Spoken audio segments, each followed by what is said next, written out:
উম্মত যদি গুনাহ করতে করতে করতে করতে করতে করতে করতে করতে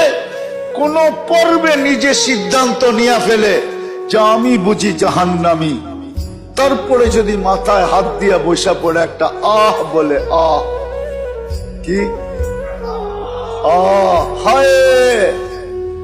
হায় আমি বুঝি শেষ, তো আল্লাহ নিজে বলে ফালাম্মা তায়াক্কানতা বিল বাওয়ার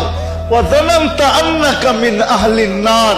মানাহতু ইলাইকা রিদওয়ানি ওয়াল্লাইতু ইলাইকা গুফরানি ওয়া কুলতু লাকা লা তাহসান গফারতু লাকা যুনুবা ওয়াল আওসার ওয়া লিআজলিকা সাম্মাইতু নাফসি আল আজিজুল গফফার। আরবি তো বোঝেন না, বুঝলে মজা আসতো। আল্লাহ বলে উম্মতে মুহাম্মাদি,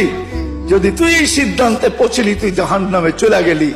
আর তোর মুখ দিয়া আহ বাহির হইল আহ,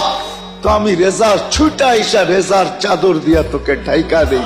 মাগফিরাতে ডুবা দেই, পিঠে হাত বুলায় বলতে থাকি চিন্তার কোনো কারণ নাই, তোর গুনাহ খাতা মাফ করে দিলাম। আমি আজিজুল গফফার তো তোর জন্যই, নাইলে আমার গফফার হওয়ার দরকারটা কি ছিল? আমি তো তোর জন্যই গফফার, আমি তো তোর জন্যই গফফার, তোর জন্যই আমি গফফার। উম্মত যদি আল্লাহকে একটু ভালোবাসত, উম্মতে মুহাম্মদী যদি একটু ভালোবাসতো,